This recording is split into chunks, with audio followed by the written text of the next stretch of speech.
Akala nila, tuluyan nang nawala ang signal sa Channel 9. Matapos ang huling transmission, wala nang gustong sumagot dito.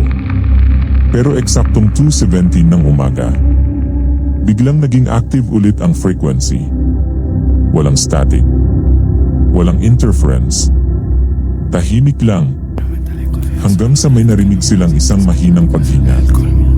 Kasunod nito, isang boses ng babae ang nagsalita. Naririnig niyo pa rin ba kami? Biglang nag-flicker ang lahat ng radio display.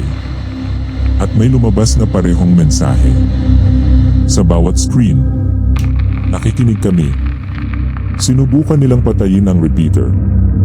Pero kahit mawala ng power, tuloy pa rin ang transmission.